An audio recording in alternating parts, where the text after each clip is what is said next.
Assalamualaikum warahmatullahi wabarakatuh. Perkenalkan, nama saya Andika Mahaputra Utama sebagai host dan moderator. Di samping saya ada Mbak Alia Handayani Hartanto dan Mbak Ana Afriana sebagai narasumber dalam acara podcast Negeri di Atas Awan. Sebelumnya, apa sih podcast Negeri di Atas Awan itu? Podcast Negeri di Atas Awan adalah podcast yang membahas tentang permasalahan yang ada di dalam negeri di atas awan dengan penyajian yang menarik. Penjelasan yang disampaikan dilihat dari sudut pandang akademis serta menggunakan perumpamaan dan anekdot demi terwujudnya negara yang aman, tentram, damai, adil, makmur, dan sejahtera. Pada kesempatan kali ini, kelompok 3 akan membahas topik tentang kepemimpinan berbudaya korupsi, membiarkan kecurangan, kerusakan moral terlihat dari menteri atau pemimpin negara yang terbukti melakukan korupsi pada saat pandemi. Berbicara tentang topik tersebut dalam masa kejayaan dan kepemimpinan Raja di Atas Awan yang sudah berlangsung 2 periode, terdapat beberapa pembantu raja yang terlibat kasus korupsi.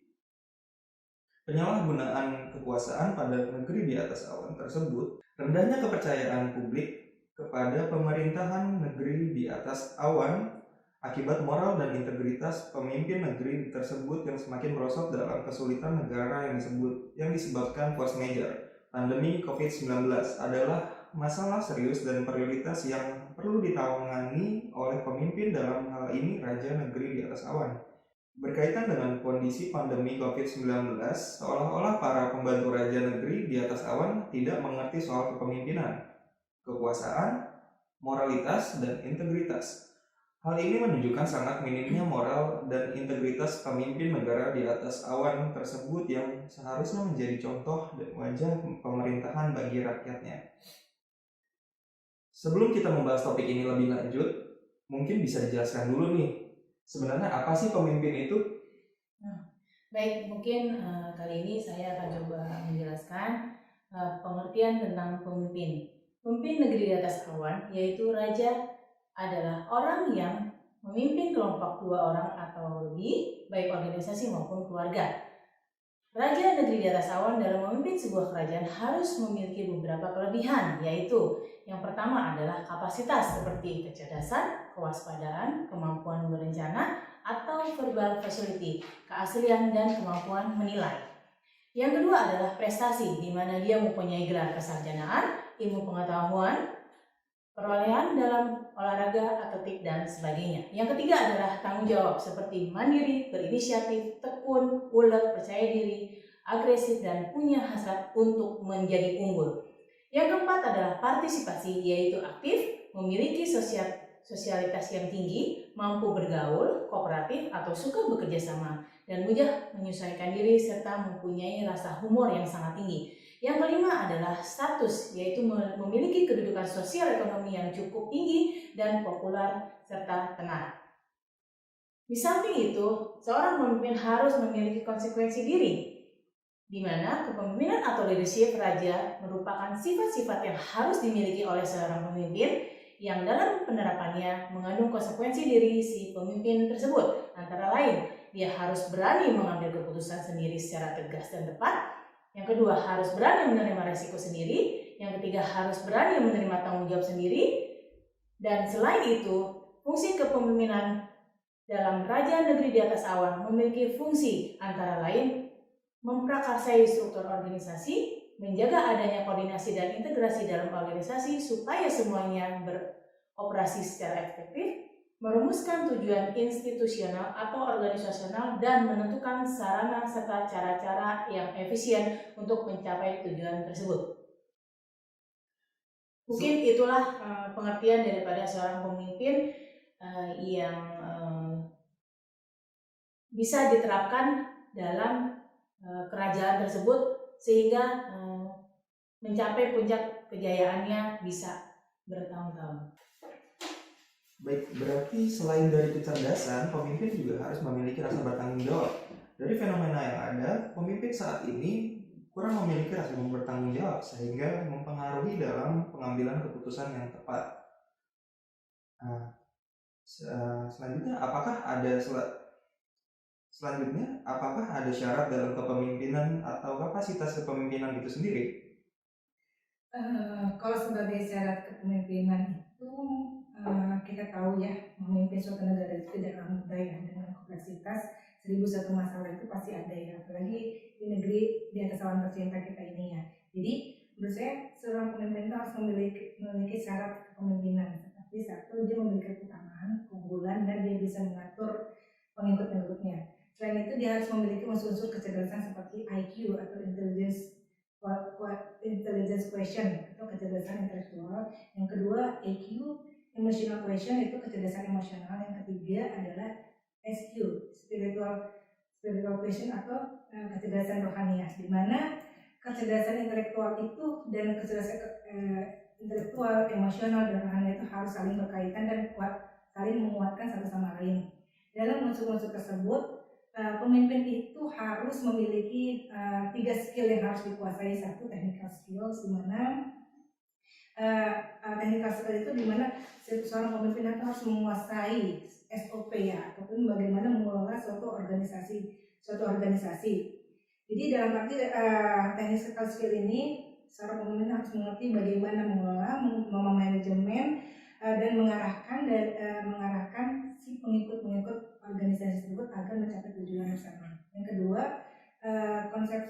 conceptual skill, itu memahami apa yang harus dilakukan, memiliki skala prioritas, tujuan dan visi misi, serta strategi dalam mencapai tujuan. Jadi seorang pemimpin itu harus visioner dan menerapkan visi itu tersebut dalam misi, dan misi tersebut dituangkan dalam justifikasi bisnis ya, sehingga pengikut-pengikutnya tidak kocar-kacir ya, tidak mau sendiri, tidak mau melakukan sesuai dengan keinginan sendiri. Yang ketiga itu human relation skill, itu hubungan antar manusia, dalam arti kemampuan bagaimana menjalani kerjasama antar sesama, baik itu antar pengikut organisasi ataupun keluar, bagaimana dia mengelola, bagaimana dia memerintah, dan bagaimana dia menyampaikan informasi itu dengan baik. Itu sih menurut saya. Jadi kalau misalkan dari yang 3 kasus yang misalkan tadi ya, kita kaitkan dengan yang problematika dari data awan ini, jadi raja yang kita saat ini menduduki negeri tersebut seharusnya ya memiliki 3 skill itu yang wajib dan mutlak dimiliki. Jadi tanpa itu mungkin seperti ini gitu ya. Gitu aja. Mungkin dengan memiliki karakter pemimpin yang baik, hingga meminimalkan permasalahan-permasalahan yang terjadi di dalam kerajaan tersebut, seperti itu. Baik, berarti memang diperlukan keseimbangan 3 unsur kualitas diri atau kecerdasan pemimpin, yaitu IQ, EQ, dan SQ. Dan kemampuan adalah suatu hal yang penting untuk menopang pemimpin untuk mencapai kepemimpinan yang efektif. Nah, selanjutnya boleh dijelasin nggak sih Mbak, apa sih sebenarnya kepemimpinan efektif itu? Oke. Kepemimpinan efektif adalah pemimpin yang berani bertindak secara efektif dan menyeluruh terkait mulai dari perencanaan, perorganisasian, memimpin dan mengendalikan berlangsungnya suatu organisasi. Dan mungkin dalam hal ini kita bisa menyimpulkan bahwa seorang raja bisa dikatakan sebagai memiliki kepemimpinan efektif apabila dia dalam memimpin negeri di atas awan tersebut berhasil dapat mengidentifikasikan tingkat kedewasaan individu atau kelompok bawahan atau rakyatnya yang hendak ia pengaruhinya, dan menerapkan gaya kepemimpinan yang sesuai. Dengan kata lain, efektivitas seorang raja dalam memimpin bawahannya banyak tergantung dari situasi dan kematangan bawahannya. Tidak ada gaya kepemimpinan yang paling baik, dan tidaklah tepat menerapkan gaya kepemimpinan yang sama pada setiap saat di situasi yang dihadapinya. Konsep kepemimpinan situasional seperti ini adalah yang dapat membekali seorang raja untuk memimpin kerajaannya dengan pedoman untuk menentukan hal-hal yang perlu dilakukan terhadap bawahan dalam berbagai situasi dan kondisi yang terjadi di kerajaan tersebut. Oke, baik. Terlepas dari berbagai gaya kepemimpinan seseorang pemimpin harus memperhatikan kepentingan organisasi, di mana pemimpin harus cerdas dalam membaca situasi untuk mengambil sebuah keputusan. Nah, lalu apa saja nih kriteria sifat yang harus dimiliki seorang pemimpin? Kalau menurut pendapat saya, seorang pemimpin dalam arti ini negeri di atas awan, kita memiliki seorang raja ya. Seorang raja itu harus mampu memimpin dan mengorganisir bawahan atau pengikutnya, Sehingga kriteria-kriteria sifat yang harus dimiliki di antara satu, menerima tanggung jawab. Menerima tanggung jawab ini dalam arti batasannya dia harus bisa mempertanggungjawabkan perbuatannya dan perbuatan bawahannya. Dalam arti bukan hanya ini perbuatan saya dan itu perbuatan bawahan saya, silakan itu. Dan tidak bisa, seorang pemimpin itu harus mampu meraup semua tanggung jawab itu, walaupun itu bukan perbuatan dia, tapi istilahnya itu tanggung rempeng ya. Yang kedua, kemampuan untuk bisa perspektif, yaitu kemampuan untuk bisa mengamati dan menemukan kenyataan dalam suatu lingkungan. Dalam arti dia harus bisa dengan jeli melihat suatu potensi ataupun suatu masalah dan mengamatinya dengan sangat baik ya. Dalam arti mengamati itu benar-benar sesuai dengan fakta dan data ya, apalagi yang dikaitkan dengan yang banyaknya yang kita lihat ya, viral, kasus-kasus viral ini harus jeli nih, jangan sampai banyak buzzer yang mencuatkan hoax ya gitu. Yang ketiga, bersifat objektif. Itu seorang raja atau pemimpin itu harus mampu melihat sesuatu dari sudut pandang yang objektif. Objektif itu dalam arti sesuai dengan data, fakta dan keadaan yang ada gitu. Dia tidak harus menyingkirkan perspektif atau sudut pandang pribadi sendiri. Itu harus disingkirkan dulu. Yang keempat itu menentukan prioritas. Pemimpin itu harus mampu dong menentukan mana nih tingkat prioritas yang harus dilakukan dan tidak dilakukan. Jadi jangan sampai mengambil keputusan yang salah ya. Yang kelima ini kemampuan untuk berkomunikasi. Nah, di sini penting sekali berkomunikasi, karena tanpa ada komunikasi yang baik itu suatu perintah itu akan menjadi suatu yang istilahnya gini. Pemimpin tidak bisa mengkomunikasikan perintah dengan baik. Jadi bawahan juga kan bingung nih, ini perintah atau pernyataan gitu. Jadi istilahnya mampu nih memberikan dan menerima informasi, dan itu memang sifatnya mutlak. Karena kalau misalkan pemimpin tidak bisa memberikan informasi, itu dia akan istilahnya mencelang-menceling. Istilahnya dalam arti sekarang kan maaf ya, banyak yang kasus yang ada namanya lip service gitu ya. Jadi itulah bentuknya komunikasi atau komunikasi seorang pemimpin itu. Jadi tegas. Gitu. Dari 5 kriteria tersebut, menurutku hanya satu kriteria yang dimiliki oleh pemimpin negeri di atas awan, yaitu kemampuan berkomunikasi. Tidak bisa dipungkiri nih, soalnya pejabat-pejabat negeri di atas langit nih seorang komunikator yang handal nih. Pilih saya, kalau saya nanti jadi ini, janji-janjinya sangat menjanjikan. Jangan salah antara pintar berkomunikasi atau pintar merayu atau mencari muka. hanya untuk mengumpulkan massa. Iya.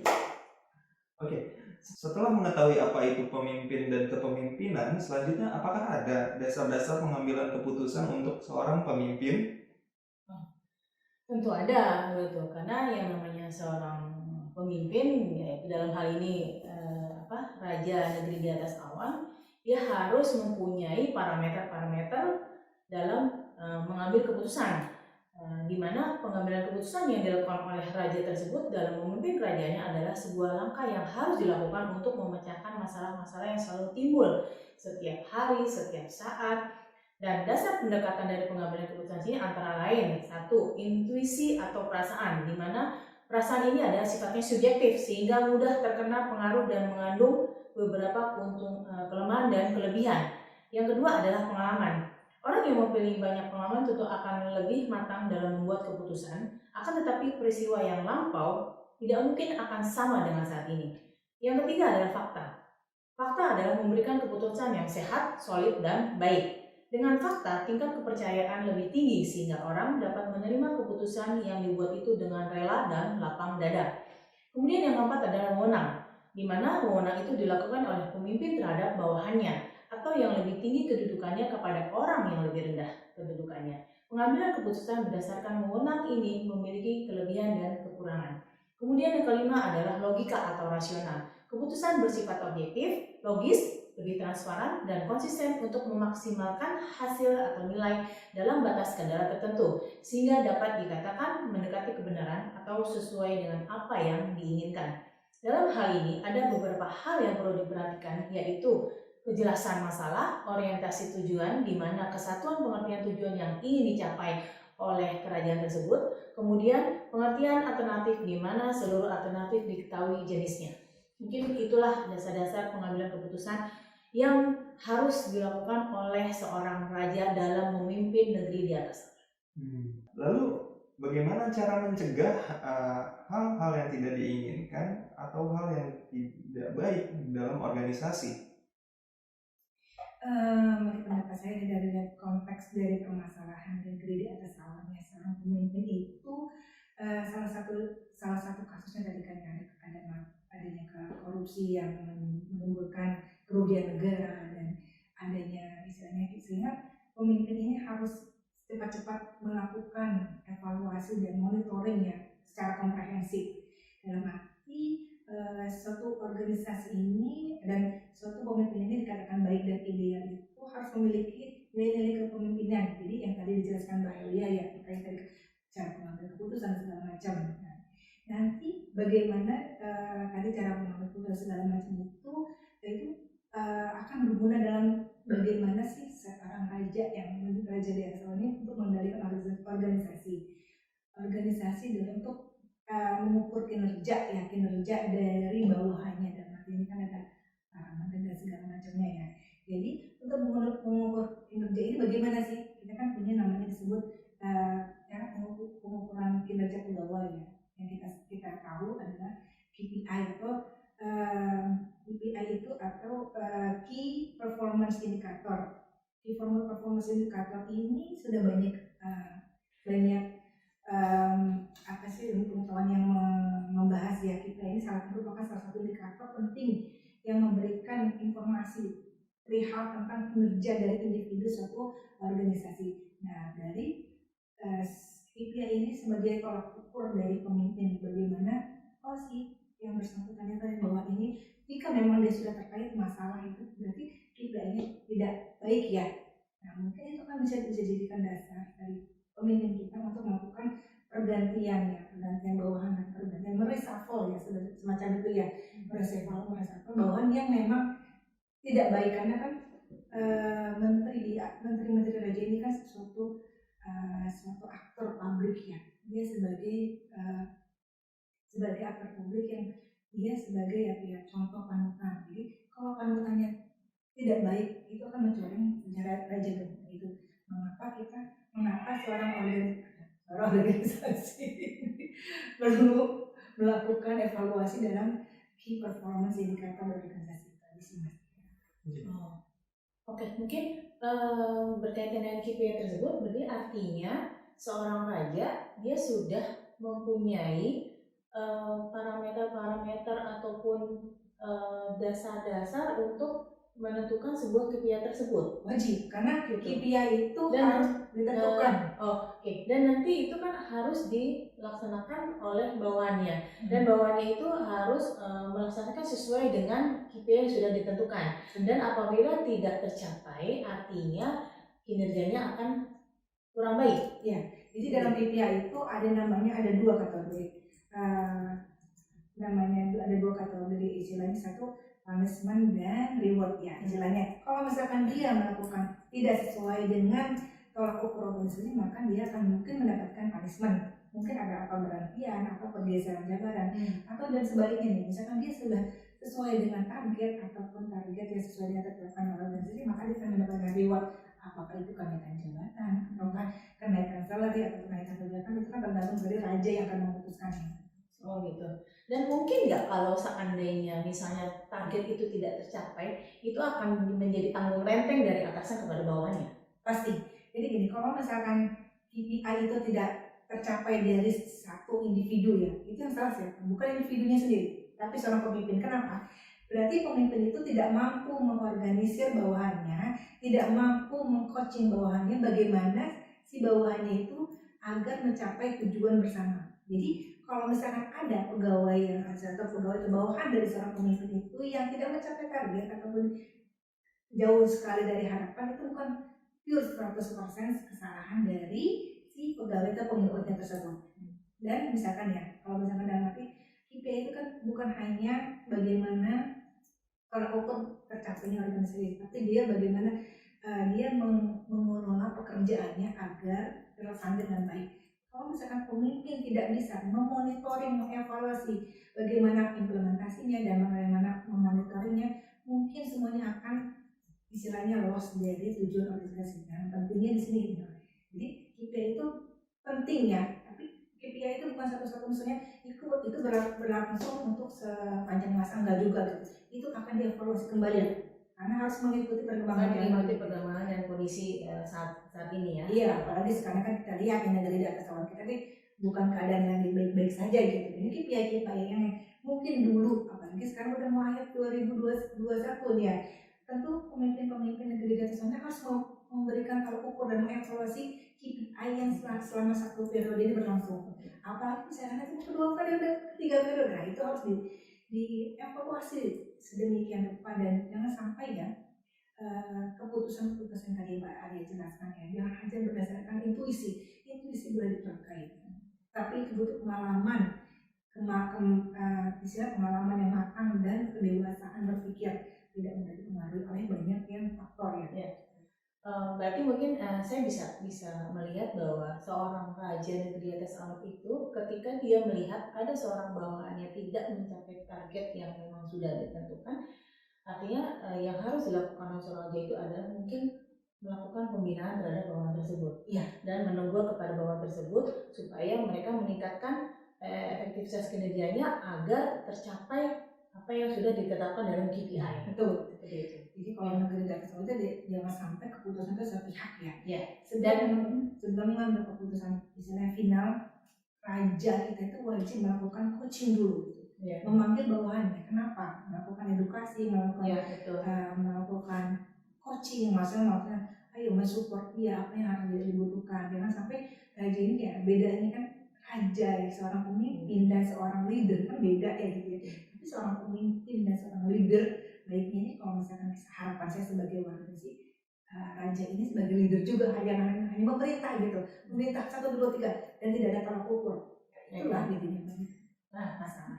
Mungkin Mas Andika berkaitan dengan topik kita yang memang kita lagi sampaikan dan bahas kali ini, artinya ketika ini masih kaitan dengan KPI ya, ketika seorang raja menemukan seorang bawahannya melakukan hal-hal yang di luar daripada batas-batas yang memang sudah ditentukan, artinya dia harus mengambil sikap atau mengambil keputusan cepat menentukan apakah langkah apa yang harus dilakukan oleh raja tersebut terhadap bawahannya yang melakukan kesalahan tersebut. Mungkin begitu ya Mbak Ana ya. Oke, berarti kita sama-sama tahu nih, berarti seberapa pentingnya KPI sebagai alat monitoring dan evaluasi sebagai landasan mengukur dan bertindak. Nah, yang terakhir nih, apakah perbedaan melaksanakan kepemimpinan di public sector maupun private sector? Oke, mungkin dalam hal ini bisa dijelaskan bahwa seorang pemimpin yang baik dalam public sector dan private sector itu adalah pemimpin yang baik harus mampu melaksanakan kepemimpinan dari sektor publik maupun sektor private. Dalam topik ini, Raja Negeri di Atas Awan sebagai pemimpin publik sebaiknya memiliki kualitas antara lain mampu menetapkan visi organisasi, tetap fokus kepada tujuan, mampu melakukan perencanaan, pengorganisasian, memberi kekuasaan pada orang lain, menguasai teknik pemecahan masalah, pengambilan keputusan. Yang keempat adalah pelaksanaan organisasi, kemudian yang kelima adalah kelompok bangunan dan pemeliharaan dalam kelompok. Kemudian di samping itu juga tugas Raja Negeri di Atas Awan adalah dalam kepemimpinan private ini melakukan hal-hal seperti penilaian kinerja seseorang dalam suatu organisasi. Nah, seperti tadi yang sudah disampaikan Mbak Ana juga bahwa seorang raja harus mampu melakukan penilaian terhadap kinerja bawahannya serta memberikan semangat kepada setiap individu dalam kelompok atau organisasi tersebut apabila bawahannya tersebut melakukan suatu kesalahan atau ketidaksesuaian dalam pekerjaan yang dia lakukan. Kemudian kepemimpinan pribadi bisa juga mengurangi beberapa perilaku yang kurang baik dari setiap individu. Perilaku ini seperti citra yang negatif, kekhawatiran dari setiap individu terhadap kelompok atau organisasi itu sendiri, dan lain sebagainya. Mungkin itu yang bisa saya jelaskan berkaitan dengan pemimpin sebagai public sector ataupun public private. Ada tambahan dari Mbak? Aku sih ya, kalau misalkan kita melihatnya konteksnya dari di atas awan tadinya,